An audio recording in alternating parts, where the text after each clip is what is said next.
Entonces, para cerrar nuestras jornadas, vamos a escuchar al profesor Dr. Miguel Veda, titular de Literatura Alemana en la Facultad de Filosofía y Letras de la Universidad de Buenos Aires. Miguel también es director del Departamento de Letras en la misma universidad e investigador del CONICET y presidente de la Asociación Argentina de Germanistas. Hoy se va a referir a, leo el título de su ponencia, Ficción y aprendizaje en Wilhelm Meister y Fausto II de Goethe. Te escuchamos, Miguel. Bien, buenas tardes a todos y a todas. Muchas gracias, Mariela, por la presentación.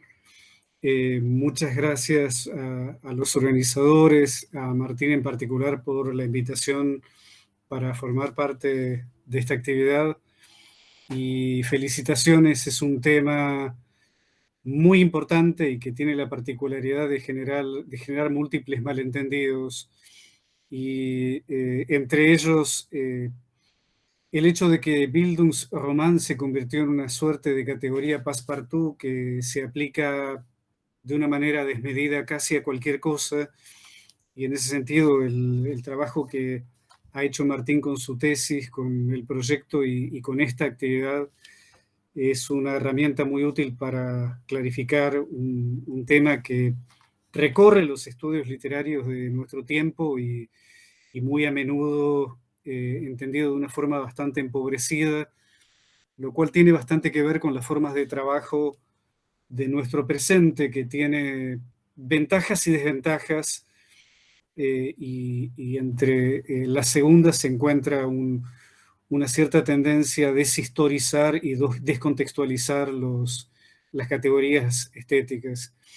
En lo que yo tengo para decir, que es solamente una aproximación bastante breve y bastante leve, lo que trataba de proponer es una comparación como proyectos entre el Wilhelm Meister y el Fausto, también en referencia al concepto de formación y a qué tipo de idea de formación y a qué tipo de idea de humanidad y de subjetividad aparece puesta en acción en ambas obras. Señalo algunos detalles que son conocidos para muchos de los presentes, pero que conviene recordar. Son dos obras que podrían ser comparadas sobre la base de muchos criterios. Son los dos proyectos más ambiciosos de toda la trayectoria de Goethe. En cuanto tales, tuvieron un periodo muy largo de concepción y de escritura, con numerosas interrupciones y con cambios en la concepción y en la ejecución muy fuertes que dejaron marcas en las obras. Los dos proyectos tienen en cada uno de los casos dos partes. Hay un primer y un segundo Fausto. Hay dos partes del Wilhelm Meister, si bien estaba prevista una tercera que Goethe no llegó a escribir. Y un detalle importante es que en la historia de recepción de las dos obras, la comparación entre las dos partes tuvo un papel preponderante. Y un detalle llamativo y que es importante para lo que voy a decir es que las reacciones del público fueron claramente diferentes. Ya desde muy temprano hubo una recepción muy amplia y muy positiva del primer Fausto y del primer Wilhelm Meister, de los años de aprendizaje. Y la realidad es que el segundo Fausto y los años de peregrinaje de Wilhelm Meister durante muchos años no tuvieron público, es decir, tuvieron una recepción que oscilaba entre la sorpresa y el rechazo y la dificultad para responder a la pregunta de qué hacer con estas obras que, entre otras cosas, resultaban enigmáticas. Un punto común de esta recepción, sobre el cual volveremos luego, es esta comparación entre una primera parte realista en un sentido bastante amplio, y una segunda parte alegórica o simbólica que por lo tanto era evaluada en ambos casos como una falla y como un fracaso estético.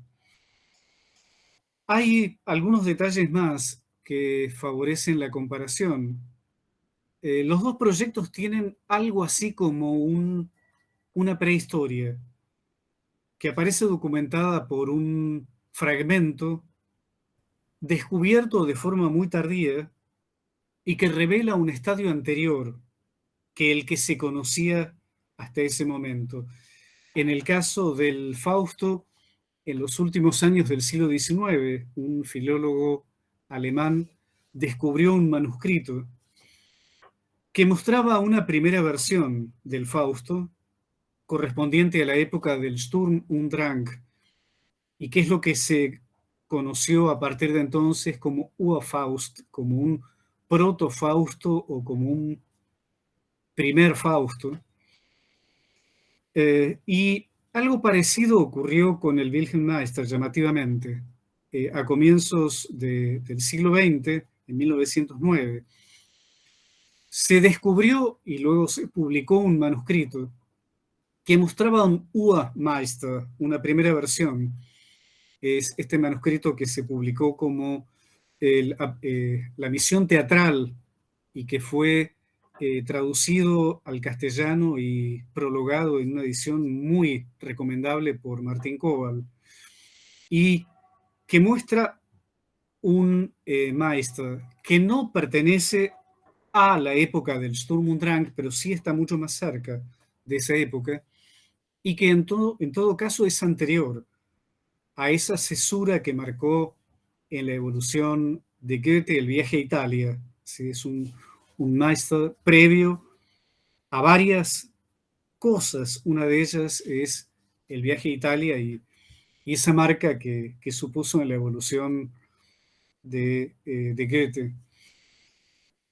Si uno compara la primera y la segunda partes de Fausto y de Wilhelm Meister, encuentra además cómo la historia, y la historia en el sentido más amplio y más inmediatamente económico y político, es la fuerza determinante entre las primeras y las segundas partes. Si uno tuviera que sintetizar en 3 puntos la diferencia que está en la base de los dos grandes proyectos y del cambio que hay entre primera parte y segunda, tendría que mencionar sin duda el viaje a Italia, lo que implicó en términos personales, pero también políticos para Goethe ese viaje. En segundo lugar, el contacto con Schiller, esa idea de un proyecto en común, lo que llamaban nuestro comercio, Goethe y Schiller, y que de un modo que juzgo correcto, Lukács llamaba el proyecto de formar un bloque cultural y político, y creo que es una forma muy correcta y muy profunda de caracterizar la colaboración entre estos dos autores. Y en tercer lugar, el hecho que marcó más que cualquier otro la vida de Goethe, y es la Revolución Francesa, que es ese acontecimiento inconmensurable desde la perspectiva de Goethe, que divide en dos su vida, pero también para él divide en dos la modernidad, lo cual también tendrá consecuencias para el concepto de formación y para algunas cuestiones que mencionaremos luego.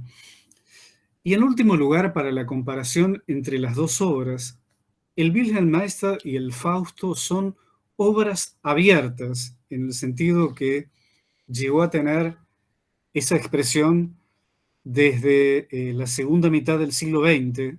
Es una de las primeras grandes obras abiertas de la modernidad. Uno podría pensar en obras anteriores, como las novelas de Stern, por ejemplo, como el Tristram Shandy. La sensación que uno tiene es que Goethe con estas dos obras lleva a un nivel más complejo este concepto de obra abierta y que inaugura fenómenos muy posteriores, algo que está en la base del rechazo que provocaron sobre todo las segundas partes de estos dos proyectos. Hago un comentario muy breve respecto del Maester y es algo que tiene como punto de partida una observación de August Henkel, uno de los críticos más inteligentes de la obra de Goethe, muy apreciado por Adorno, por ejemplo. Henkel se pregunta, Henkel es un gran defensor del viejo Goethe, frente a la numerosa lista de fans del joven Goethe. Se pregunta qué tiene de importante el Wilhelm Meister en la historia de la novela como género y de su trayectoria en Alemania, y responde de una manera muy simple y muy rotunda que el hito que marcó el Meister en la historia de la novela en Alemania es que ya después del Meister no se podía seguir narrando ingenuamente. Es decir,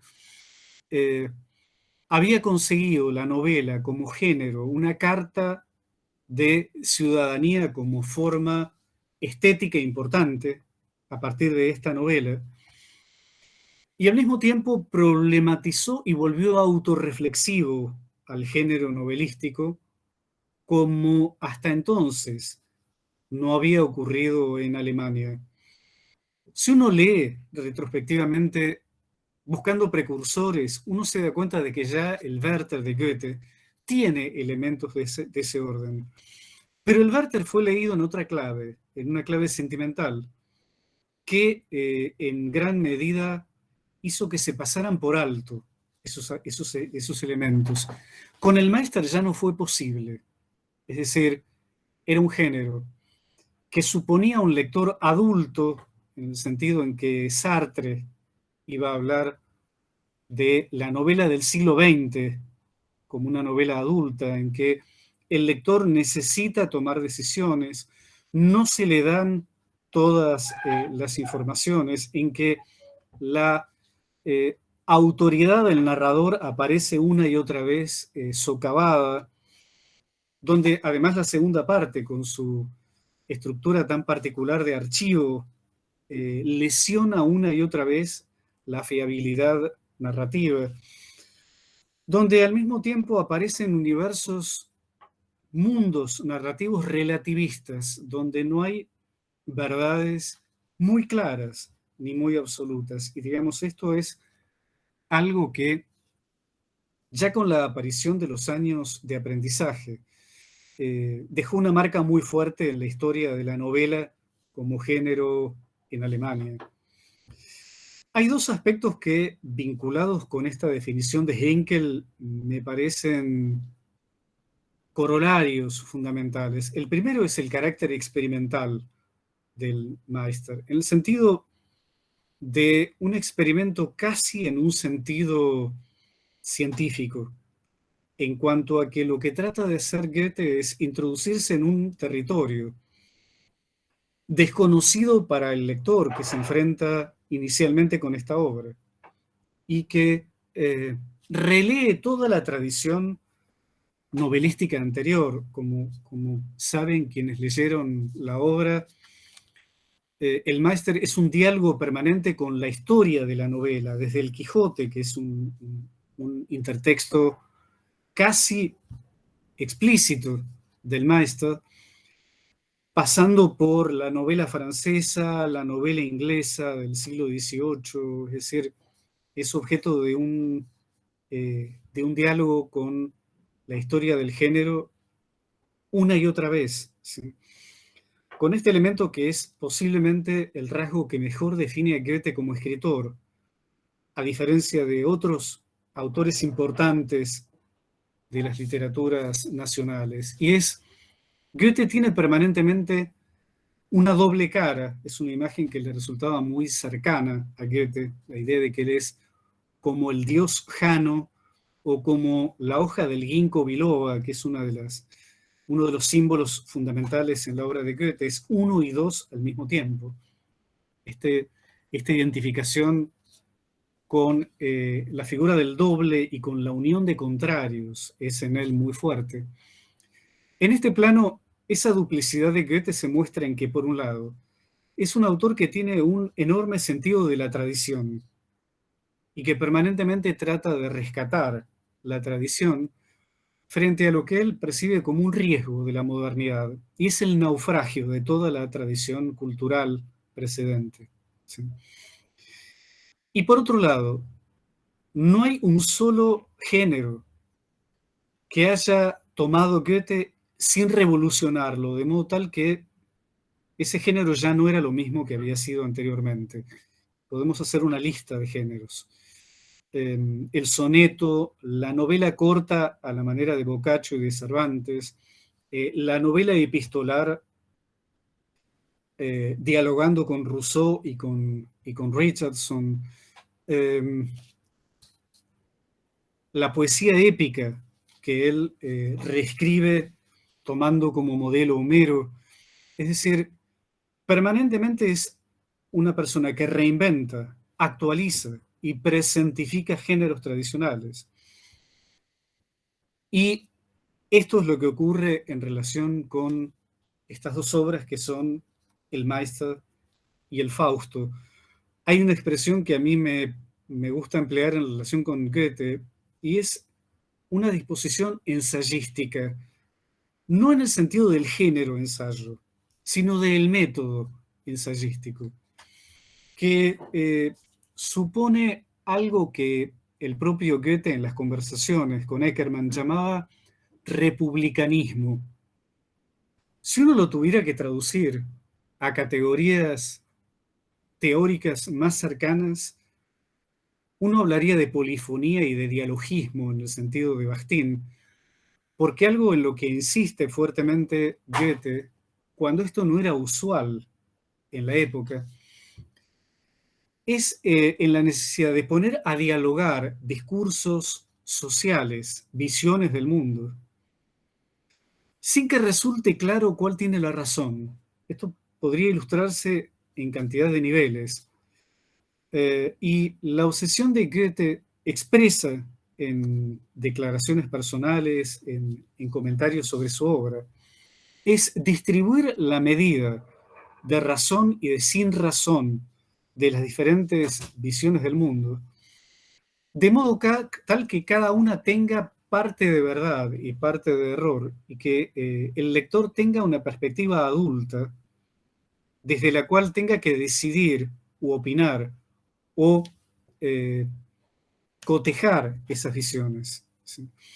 Y en ese sentido hay una oposición muy intensa por parte de Goethe a el infantilismo de la literatura alemana contemporánea, una oposición al modelo de espectador y de lector que era hegemónico en la época, algo que es objeto de parodias y de sátiras, por ejemplo, en esos poemas satíricos que son las Xenias o en las máximas y reflexiones de Goethe, y que tiene que ver con esta polifonía, decimos anacrónicamente, que Goethe decía haber aprendido de Shakespeare y del ideal de tolerancia de la ilustración francesa y europea, ¿sí? Y que él traduce estéticamente a su propio tiempo.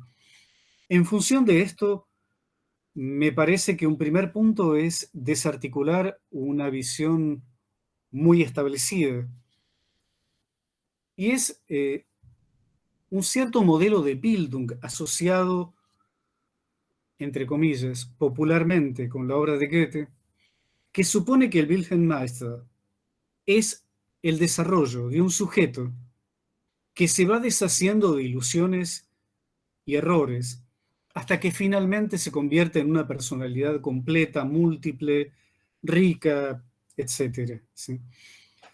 Este es un mito que la filosofía idealista instaló muy fuertemente en Alemania. Hubo alguien que llamativamente se opuso a este modelo de formación y es una figura que en muchos aspectos podríamos comparar con Goethe y es Hegel. En la fenomenología, llamativamente, Hegel se despide del modelo clásico antiguo de formación, este modelo multilateral, completo, de las personalidades redondas y acabadas, y propone que ese modelo es obsoleto en las condiciones de la modernidad. Esta idea, que tuvo una influencia muy productiva en pensadores posteriores de Alemania, Marx entre ellos, apareció de un modo para mí muy próximo en las grandes obras de Goethe, y una gran tradición idealista trató de desarticular y de crear otra imagen. Aparece en la recepción idealista de la obra de Goethe. Formó parte de la burguesía culta en Alemania, esa Bildungsbürgertum que tiene una historia y una decadencia en Alemania, y se convirtió con el tiempo en un patrimonio de las clases medias alemanas, en un sentido cada vez más degradado, que fue objeto de críticas y de parodias años más tarde. Menciono, porque lo conocen muchos de los presentes, la parodia que hace de este modelo Krakauer como una visión obsoleta respecto de la personalidad y la formación del sujeto. Este modelo idealista era básicamente teleológico. Supone que hay un camino hacia la perfección y una serie de grados hasta llegar al Parnaso, o sea, la perfección clasicista de la personalidad. Y es algo bastante dudoso cuando uno lee estas obras de Goethe, porque los personajes no son personalidades fuertes, totales, no se caracterizan por ese modelo tan difundido en los almanaques y en los libros de máximas de las clases medias alemanas. El modelo de aquel que nunca deja de esforzarse y por eso es salvado al final del Fausto, ¿sí? Uno podría trazar una historia desde este modelo de esforzarse hasta llegar a la perfección, como una visión ciertamente parodiable de las clases medias urbanas en Alemania, un modelo de formación que fue cooptado por el fascismo con la ética del trabajo y del esfuerzo para alcanzar la perfección, y cuyas últimas apariciones en el escenario mundial tienen que ver con la ética neoliberal de la meritocracia y de que los pobres son pobres porque no se esforzaron lo suficiente, y que es la aparición última y si existió una tragedia de la formación clásica, estamos llegando al último nivel de la farsa, que ciertamente merecería en nuestra época solo una representación satírica, ¿sí? En relación con este modelo, hay que decir que los héroes, entre comillas, héroes, del Fausto y del Meister, en contra de la recepción idealista que hablaba de héroes titánicos y de prometeicos, son figuras muy débiles, muy endebles y muy vacilantes. Tanto Fausto como Meister, y su referente directo y muy explícito es el Hamlet de Shakespeare, un personaje que duda, que vacila y que no sabe, ¿sí? Y cuyo aprendizaje, si algo aprende, es a dudar cada vez más y a darse cuenta de que su marcha es tentativa y vacilante, aquella forma en la que Montaigne describía su propio modo de caminar y el método del ensayo, que es propio de aquel que no sabe y que se introduce en un territorio desconocido. En ese sentido, si hay algo en común entre Fausto y Meister, es esta idea de que si hay algún tipo de pedagogía o de formación, tiene que ver con que, si tomamos el caso del Meister, lo que hace Goethe es mostrar numerosas formas de educación, diferentes modelos formativos, ya sea el de la sociedad de la torre o el de la provincia pedagógica o el del alma bella, o el de figuras particulares como Yarno, y en todo caso colocar en la perspectiva del lector evaluaciones posibles respecto de esos modelos formativos. Y si es una novela de formación, el Meister, es porque es una novela acerca de la formación y de las posibilidades de formación de un sujeto, sin que haya un modelo cerrado y una respuesta, al menos es el modo en que yo leo el Meister, muy clara en manos del lector. Y a partir de aquí sugiero algunas comparaciones con el Fausto y con su protagonista. Hay un elemento que podría favorecer la comparación y que tiene que ver con el carácter no unitario del Fausto. En la tradición idealista hubo dos grandes líneas de recepción, sobre todo del Fausto. Una, la de los perfectibilistas, aquellos que decían que Fausto y Meister van recorriendo pasos hasta alcanzar la perfección, es decir, hay una línea recta o una línea con interrupciones, pero en todo caso ascendente, hasta que los personajes protagónicos de estas dos obras alcanzan la formación en un caso, la salvación en el otro. La otra tradición es la de los unitarios, y es la de aquellos que afirman que el Fausto de Goethe es una obra perfectamente unitaria, aunque la obra no muestre ninguna marca de unidad. Entonces, es una historia de malabarismos para adjudicarle a la obra una unidad que no tiene. Algo que recuerda los esfuerzos de los cabalistas para encontrar una unidad mística y mágica en el texto bíblico, ¿sí? Comparte con los cabalistas la idea de que el texto es perfecto y mágico y que solo es posible postular una unidad por parte de un autor genial, como lo habría sido Goethe. Es decir, los genios producen obras armónicas, son armónicos ellos mismos, y cualquier lectura del Fausto y del Meister como obras no unitarias es una blasfemia, ¿sí? Una versión más leve es la que dice que la primera parte, las primeras partes lo son y las segundas no tanto, porque Goethe habría fracasado, estaba distraído, era anciano, bla, digamos, una extensa cháchara respecto de este concepto. La lectura de El Fausto y la lectura de algunos de los comentarios más pertinentes de Goethe acerca del Fausto dicen algo netamente distinto. Yo comparto algunos textos con ustedes, tratando de ilustrar esta idea. Y pido que me confirmen si lo están viendo. Sí, perfecto. Bárbaro. Dice Goethe sobre el Meister que es una de las producciones más incalculables.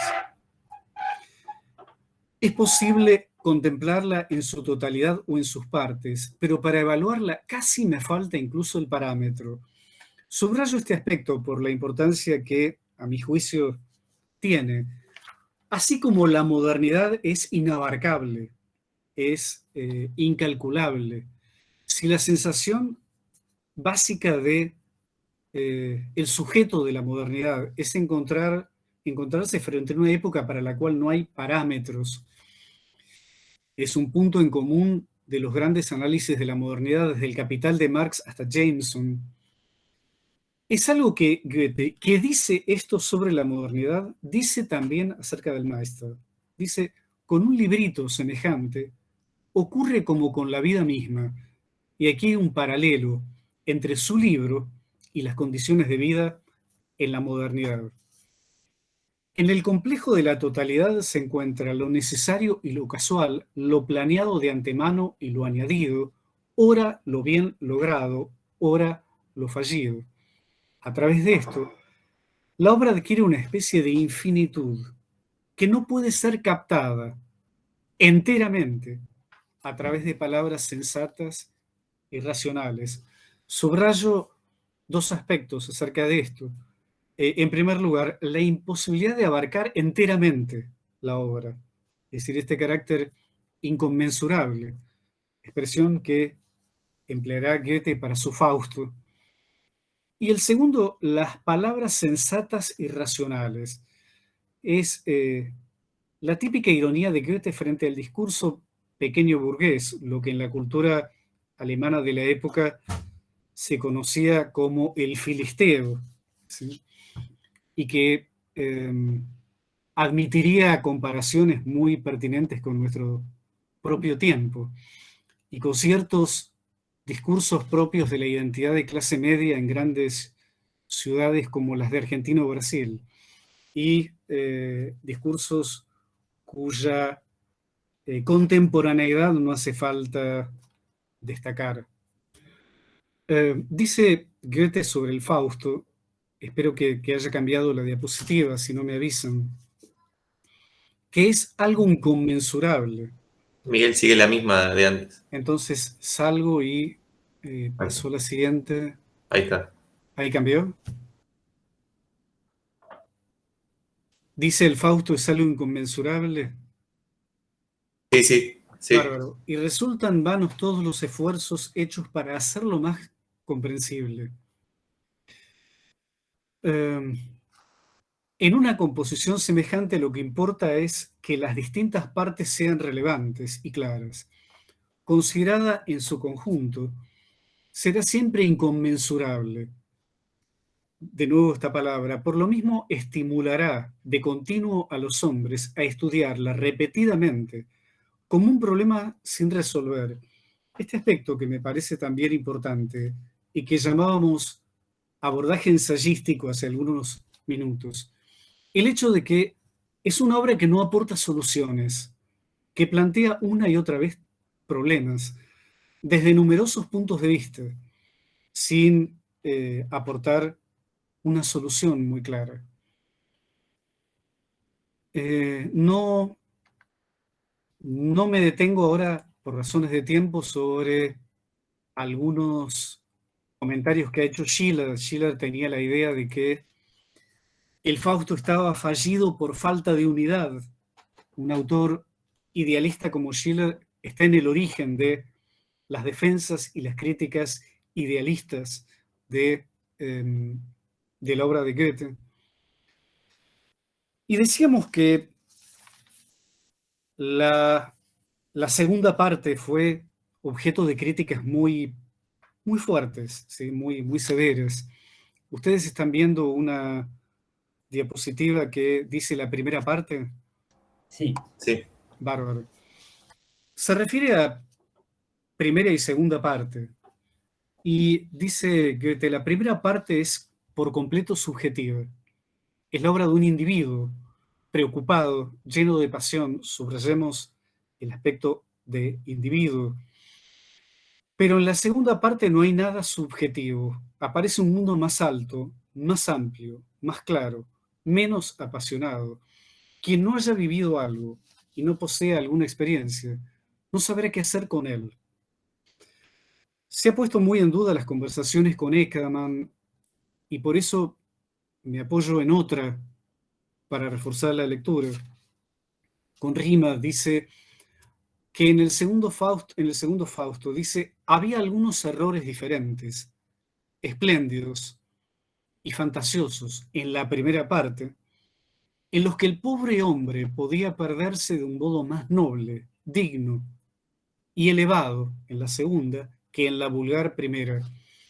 Esta idea de que la segunda parte es más panorámica, más política, más vinculada con cuestiones públicas, mientras que la primera es subjetiva y es el problema de un individuo. Y el Fausto II, continúa diciendo Goethe, tenía que avanzar desde lo específico a lo genérico. Especificación y variedad pertenecen a la juventud. Tiziano, el gran artista del color, en la vejez pintaba solo in abstracto aquellas materias que antes había sabido imitar en forma tan concreta. Por ejemplo, pintaba el terciopelo solo como su idea, Es un concepto muy central en el viejo Goethe, la idea de que la realidad posterior a la Revolución Francesa y a la Revolución Industrial, la modernidad en el paso desde su etapa temprana a el capitalismo desarrollado, desautoriza las perspectivas individuales. Ya solo a través de la abstracción es posible captar la esencia de esta nueva fase de la modernidad. Un punto de comparación muy fuerte de un libro que debería ser escrito, y es la comparación entre el Segundo Fausto y el Capital de Marx. Ambos son obras de autores que piensan que la perspectiva individual, asociado con el viejo modelo de Bildung, de formación del individuo, ha quedado obsoleto. Y solo la abstracción alegórica del Segundo Fausto, aquella abstracción que, como dice Marx en el prólogo del Capital, es la única herramienta de la que disponemos para comprender los procesos económicos del capitalismo. Ofrece una vía de acceso a entender nuestra época. Hay en relación con esto una crítica que decíamos es muy habitual. La segunda parte del Fausto y del Meister es un fracaso. Son alegóricas, son abstractas, no tienen unidad. En lo que el idealismo percibía un fracaso, yo tiendo a percibir una prueba de la modernidad de esta obra y ante todo de su segunda parte. La modernidad es una época de grandes proyectos inconclusos, de grandes torsos no terminados. Y podremos hacer una larga lista de obras, en buena medida novelas, las novelas de Kafka, cada una de las novelas de Kafka, la serie de novelas de Proust, Los caminos de la libertad de Sartre, el proyecto novelístico de Musil. Y podríamos mencionar como término de comparación otra gran obra que trata de comprender la modernidad y que es un fragmento, y que es El Capital de Marx. Algo llamativo es que la recepción temprana del Capital de Marx, hasta aún después de la caída de Stalin, trataba de explicar que El Capital de Marx, en sus 3 volúmenes, es una obra totalmente coherente, cerrada, unitaria. Uno podría hablar de una lectura unitarista del Capital de Marx.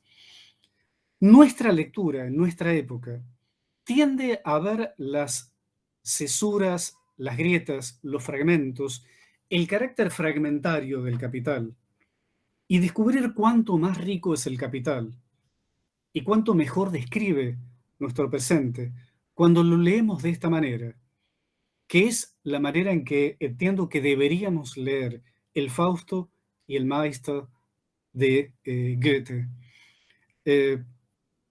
Es de la mano de un concepto de formación que rompe muy fuertemente con el modelo de formación idealista y de raigambre clásica.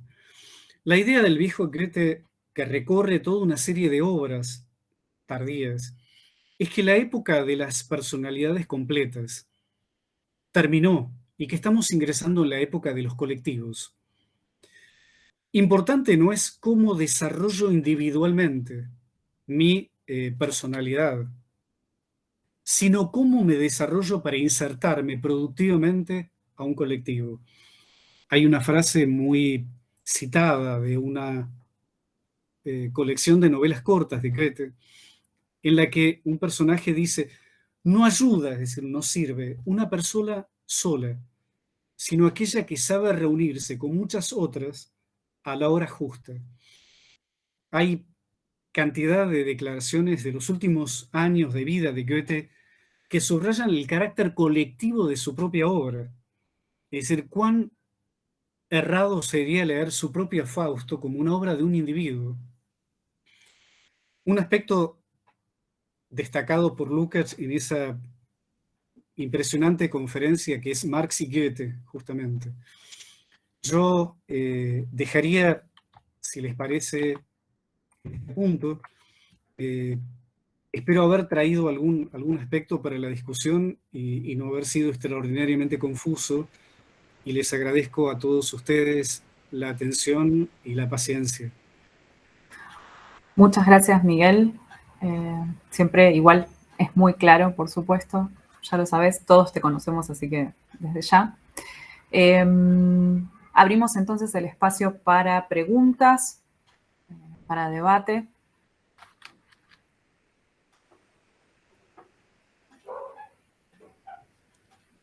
Nos dejaste pensando a todos. Nos dio timidez. A ver. Manuela, sí, te escuchamos. Oi, Miguel. Obrigada pela apresentação. Foi excelente. Me deu muitas coisas para pensar. Eu trabalho com o ciclo Meister, trabalho também com a obra do Marx. E trabalho com a questão do indivíduo e da individualidade. Então, eu achei muito interessante você colocar essa perspectiva da modernidade como de uma perspectiva coletiva, né? E não da perspectiva do desenvolvimento individual.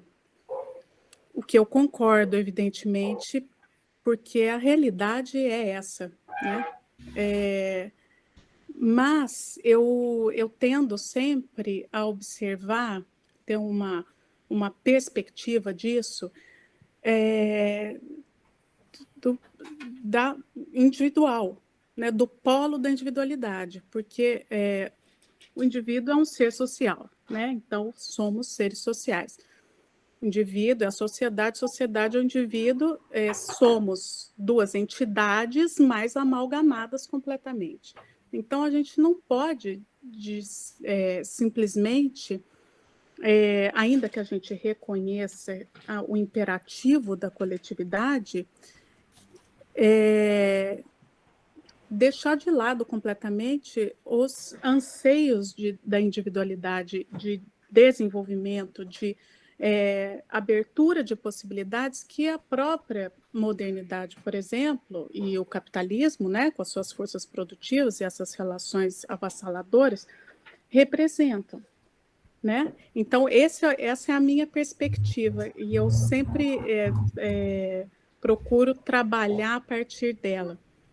E aí eu queria um pouquinho ouvir de você, que é tão assim ponderado, equilibrado, né?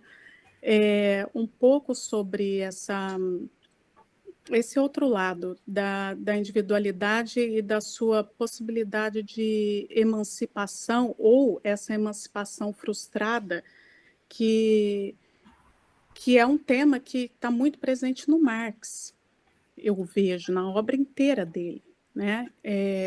O indivíduo ele sempre é o centro para o Marx, das suas análises, né? E aqui no caso então eu queria ouvir um pouco sobre isso, se você puder falar, e também sobre a questão da trilogia do ciclo Meister, que então ela não foi completada, né? Alguns até interpretaram que a trilogia teria sido com o Theatralisches Endung, né? Mas não, né? Esse seria o Urmaster, que nem era para ter vindo à luz.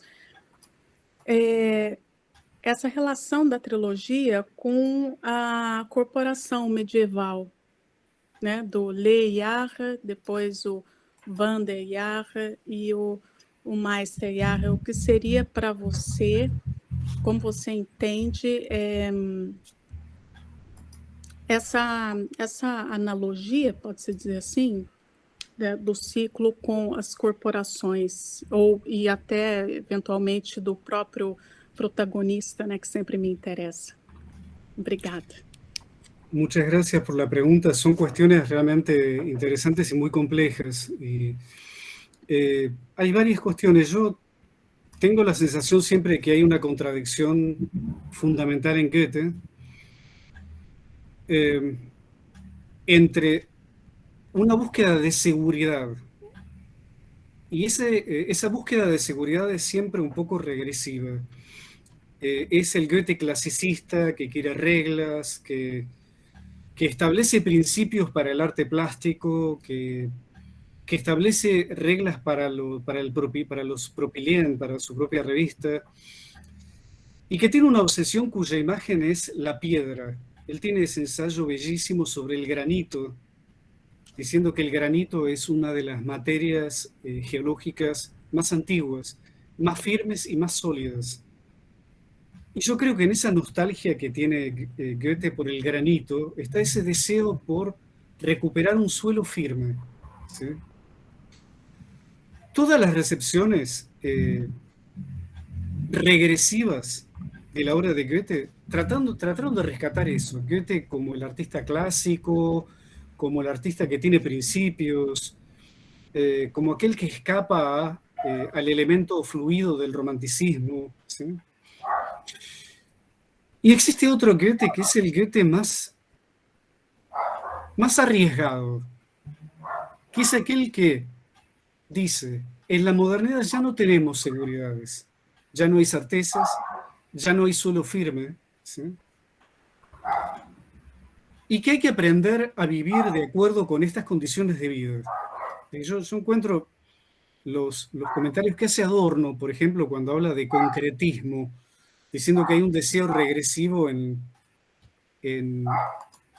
los sectores urbanos, en los sectores medios de la modernidad, por refugiarse en una pequeña casita segura, clara, digamos, visible, y que detrás de ese deseo está siempre amenazando la identificación con el fascismo, ¿sí? La personificación de la época del capital, para poder señalar con el dedo culpable. Son los judíos, son los inmigrantes, son los musulmanes, ¿sí? Es la idea de personificar al capital e identificar a un culpable, ¿sí?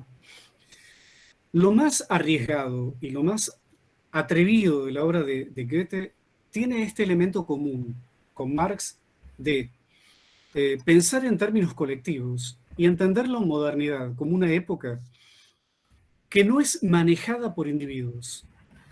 Yo recuerdo siempre esa balada del aprendiz de Brujo, donde el aprendiz dice, de las fuerzas que yo liberé, ya no sé cómo apoderarme. Es una alegoría de la expansión de la técnica en la modernidad. La técnica fue desatada. Bueno, ahora ¿quién maneja esa técnica?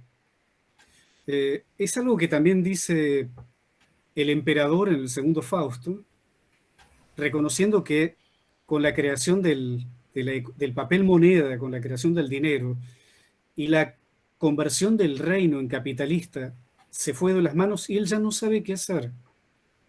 Y es algo que dice muy bien Mefistófeles cuando dice, a fin de cuentas dependemos de las criaturas que nosotros mismos fabricamos. Es el fetiche de la mercancía colocado en un verso. Marx comenta esto en El Capital, de que la modernidad no produce la impresión de que la economía es autónoma. La economía es autónoma, es decir, ya no es manejada por nosotros. Como dice con una imagen muy bella Marx, los procesos de valorización del capital se desarrollan a nuestras espaldas. Simplemente somos apéndices de ese proceso. Creo que hay un elemento en común en Marx y en Goethe, y es en crear un modelo utópico de sociabilidad en que los seres humanos recuperen el dominio respecto de los procesos sociales. El concepto de socialismo en Marx y el concepto de utopía en Goethe tienen muchísimas diferencias, pero este elemento común, no sentir nostalgia sobre algo del pasado y pensar que un futuro utópico debería dar un lugar al individuo y a la individualidad para desarrollarse. Pero ya no sería la vieja individualidad del pasado, sino que tiene que reinventarse otra. Y hay diversas tentativas de Goethe y de Marx para explicar cómo podría llegar a ser. Y ninguna imagen concreta. No hay una descripción precisa, sino ciertas sugerencias de cómo podría ocurrir esto.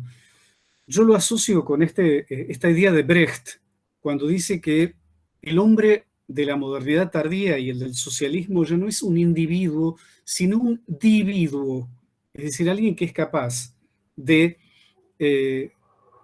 ser flexible respecto de sus propias capacidades, intereses, acorde con una época totalmente flexible. Algo que los apóstoles y los políticos neoliberales han resuelto por derecha, flexibilizando el trabajo y flexibilizando el consumo. Pero cualquier respuesta a este dilema, que es el que nos toca vivir, a Goethe le tocó vivir la Revolución Francesa, a nosotros nos toca pelear con todo lo que tengamos a mano contra las políticas neoliberales. El tema es cómo recuperar ese carácter flexible de nuestro tiempo, sin claudicar frente a estas formas de flexibilización mefistofélicas de nuestro tiempo, que son destructoras para la individualidad humana. Creo que hay en ese sentido un complejo de problemas y que llevaría muchísimo dialogarlo. A mí varios aspectos me parecen apasionantes y deberían dar tiempo a investigaciones de otras personas. El concepto de individuo en el viejo Marx y en el viejo Goethe. El concepto de crisis en el viejo Marx y en el viejo Goethe. Como ustedes saben, sobre todo después de los estudios de Albert Schöne sobre el Fausto, se descubrió toda la serie de estudios sobre economía política que hizo Marx, es un lapsus, que hizo Goethe para escribir el segundo Fausto. Es decir, hay cuadernos de anotaciones de economistas políticos clásicos y contemporáneos. Es decir, Goethe llega a la conclusión de que tiene que explicar la crisis y que para eso tiene que leer economistas políticos. Es una tentativa de respuesta, creo que muy, muy pobre de mi parte y muy fragmentaria, pero frente a un problema realmente muy apasionante. Obrigada, professor, foi excelente. Yo agradezco. Muy bien, ¿tenemos alguna pregunta más? Sí, yo quería preguntar algo. Bueno, tengo muchas preguntas, pero bueno, elijo una. No, vos, Miguel, decías que el Wilhelm Meister es una novela acerca de la formación, o sea, que digamos que tematiza o problematiza diferentes modos de entender la formación. Nada, a mí me interesa siempre pensar, más allá de las novelas particulares, la cuestión del desarrollo del género, que es algo que surgió también en otra de las mesas. ¿Cómo lo ves en ese sentido, el desarrollo posterior, digamos, teniendo en cuenta esta idea, ¿no?, de que en realidad el Bildungsroman sería, o el Wilhelm Meister por lo menos sería como una novela que busca mostrar las diferentes perspectivas que existen acerca de la formación humana en ese presente histórico dado? ¿Cómo podríamos pensar, no sé, Keller, por ejemplo, en ese sentido, que es, bueno, justo la novela que yo trabajé, pero eso por un lado, y bueno, eso, así le dejo a otro colega que pregunte. Sí, es un tema complejo porque cada una de estas novelas es un mundo. Yo lo pensaba en relación con, mirando hacia atrás, el Anton Reiser, y cuál sería el modelo de personalidad armónica, o, digamos, rica, etcétera. Es realmente una obra que trabaja de un modo genial, con una existencia muy dañada, y creo que el aspecto más fuerte es el daño. Y tengo sensaciones muy parecidas en relación con la novela de Keller. Es decir, que es cerrar muy rápido el problema, y eso es algo en lo que incluso críticos inteligentes, pasa con Lukács, por ejemplo, cierran con cierta facilidad. Es una obra con un final muy abierto, y sin un Heinrich que tenga una personalidad cerrada, introducida. Yo recuerdo cómo me explicaban cuando yo era estudiante de letras el Bildungsroman. Es la historia de aprendizaje de un sujeto hasta que se inserta en la sociedad y se realiza como una persona lograda. Esto no vale ciertamente para el Meister. no vale para el Heinrich. Y uno se pregunta para cuál vale. Varias veces se comparó grandes expectativas de Dickens con el Bildungsroman. Yo diría que sí, que coincide justamente porque no termina con ese final optimista. La obra tardía de Dickens, Casa desolada, Nuestro amigo en común, las propias grandes expectativas, son de una negrura en cuanto al optimismo tremendo, y son posiblemente las mejores novelas de Dickens. Es decir, Eliot trató de defender esto muy fuertemente y creo que con mucha razón. Y están muy cercanas en ese sentido, no en el sentido escolar de Bildungsroman, a esta idea de mostrar cuán dañadas son las subjetividades que produce la modernidad y cómo escapan a un dilema. No son escolares porque no dan una solución muy sencilla y muy optimista. Y no son totalmente pesimistas mostrando una decadencia de la que no es posible salir. Esta idea de Lukács de que las grandes obras de la literatura siempre muestran una vox humana, siempre muestran algún elemento de salida frente a las situaciones más tremendas, creo que es algo que sí cumple el Bildungsroman, en el sentido de que es un desarrollo muy crudo respecto de los problemas para desarrollarse como sujetos en la modernidad, pero al mismo tiempo no son una puerta cerrada en dirección a una perspectiva apocalíptica. Creo que en ese sentido es muy rica la respuesta. Yo tiemblo cuando pregunta Koval, espero haber respondido algo que tenía sentido. Y más cuando pregunta Koval sobre este tema, ¿no? Muy bien, ¿tenemos alguna pregunta más? Ana. Hola, ¿ahí sí? Es una pregunta bastante ignorante, así que bueno, ya me disculpo. Yo estoy trabajando sobre Bildung por el costadito, en Nietzsche y en Stifter. Y estaba pensando en esto que decías al final sobre el carácter colectivo, necesariamente colectivo de de la formación, digamos, en sí, ¿no? Y estoy pensando si se puede pensar como en alguna especie de comunidad formativa, o si se puede pensar en cierta idea, sí, no sé, idealista de algún modo, epicúrea, de la comunidad del saber. ¿Y qué pensás de eso? No Sí, sé, la pregunta es bastante... a ver, como pregunta es muy buena, está esta respuesta que da al final del Wilhelm Meister con que se producen 3 matrimonios entre burgueses y aristócratas y se van a América, ¿sí? Se ha comparado infinidad de veces cómo tematiza el discurso socialista utópico Goethe, al mismo tiempo que no es la propuesta que él hace.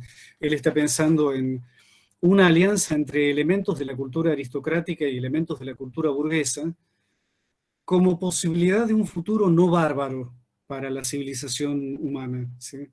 Algo que rescate parte de la velocidad de la técnica y algo de la mesura y de la medida que introduce la cultura, que introdujo la cultura aristocrática históricamente, ¿sí?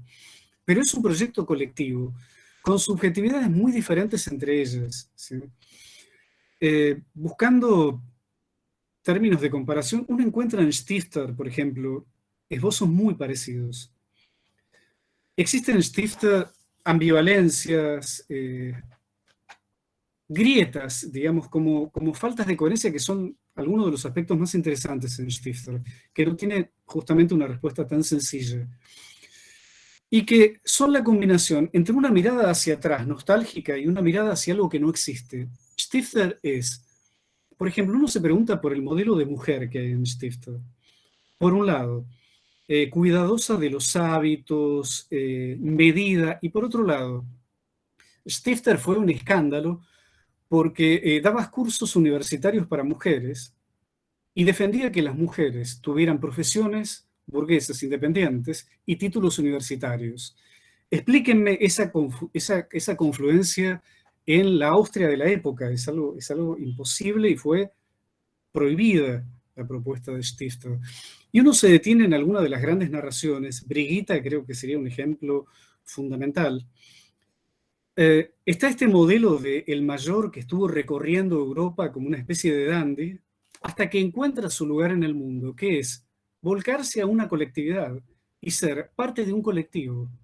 ¿Y por qué es bueno? Porque tanto Brigitta como él son productivos para un colectivo, no son personalidades totales. Brigitta no lo es.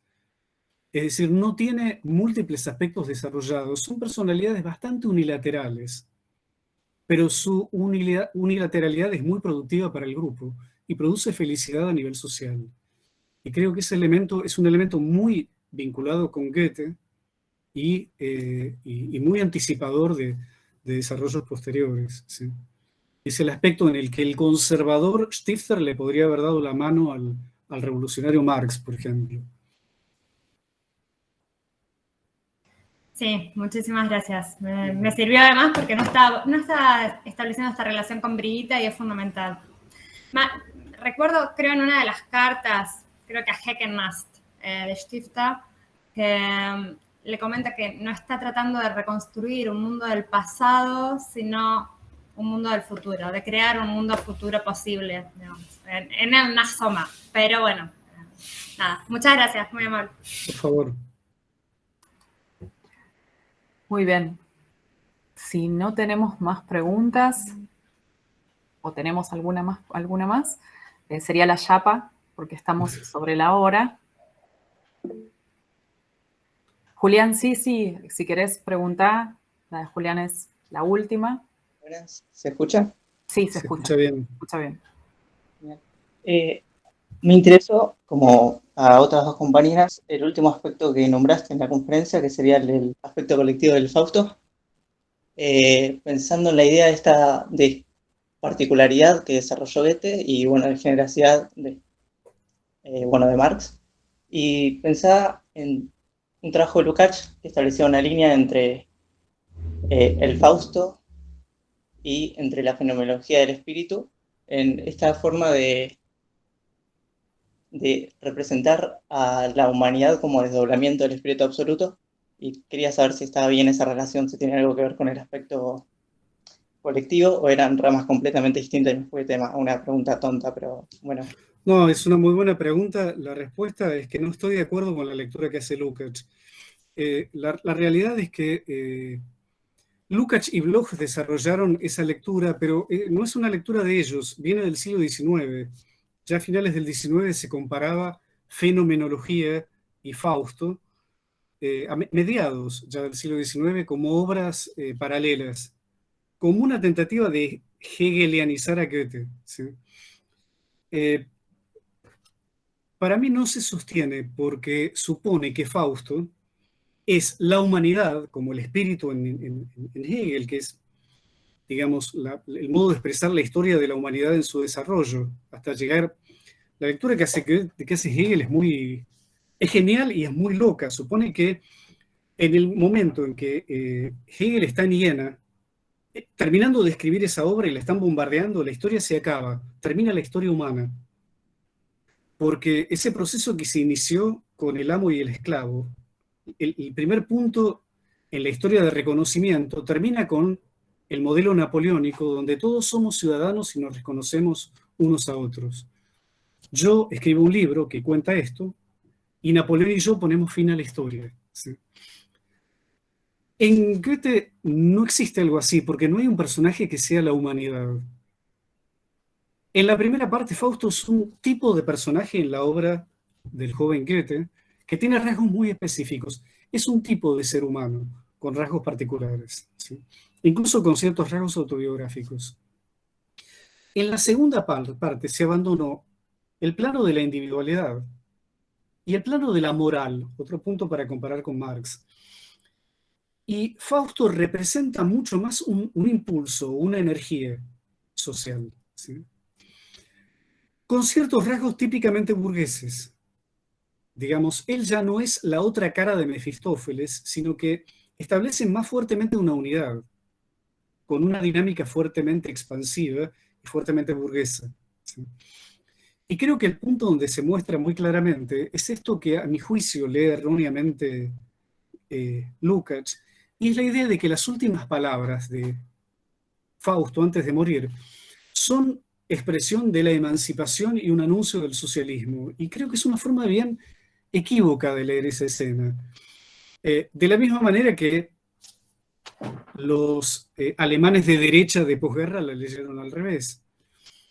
Es una de las escenas más dialécticas en la literatura moderna, porque está desarrollando Fausto, él está ciego y cree que los obreros están haciendo lo que él ordena, y en realidad están cavando su propia tumba, ¿sí?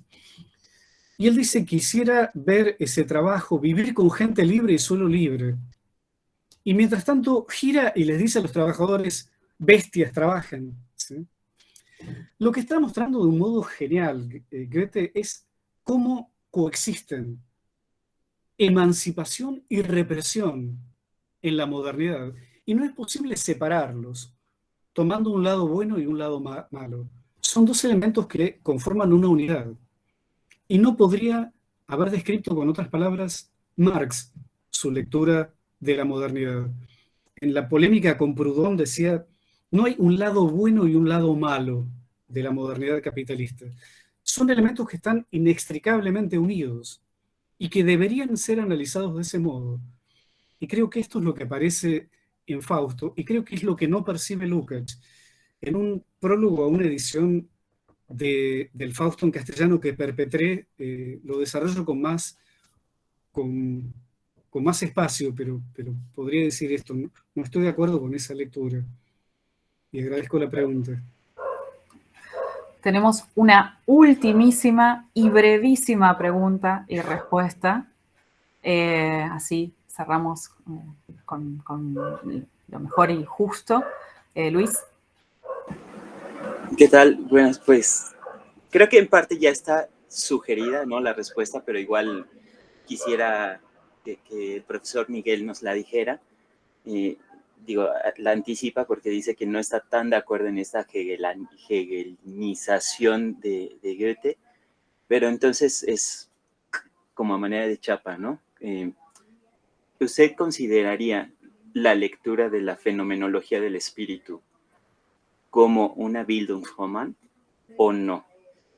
O sea, así sería la respuesta de sí o no, casi a manera de diálogo socrático, ¿no? Casi diría rápidamente sí, porque Hegel expresamente se inspiró en el modelo de Bildungsroman para escribir la fenomenología. Y hay un análisis enormemente persuasivo en ese punto, y es el que ha hecho Hippolyte cuando analiza los dos prefacios de la fenomenología, en Génesis y estructura de la fenomenología, y establece la comparación no solo con el Wilhelm Meister de Goethe, sino también incluso con el Ofterdingen de Novalis. Y me parece que es incuestionable la lectura que hace Hippolyte, y muy persuasiva. Yo diría que sí la hay.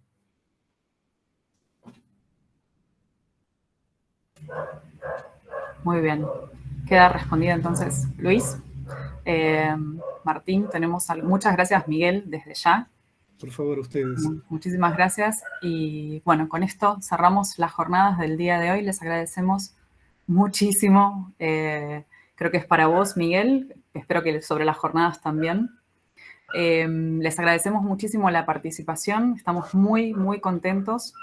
Y próximamente les vamos a enviar, sí, a todos los expositores un aplauso, exactamente. Y a los participantes también, que a veces cuesta en este formato, ¿no? Martín, si querés también. No, lo mismo, agradecerles mucho a todos y a todas, y también a los participantes que quieran, vamos a hacer certificados. Después nos comunicaremos con todos ustedes. Gracias. Y vamos a enviar los links de la grabación de todas las exposiciones también, posteriormente. Seguramente habrá alguna publicación, pero todavía no lo definimos. Así que muchísimas gracias, que tengan una buena noche donde estén. Están en diferentes lugares, así que nos mantenemos en comunicación. Muchísimas gracias. Gracias. Hasta pronto.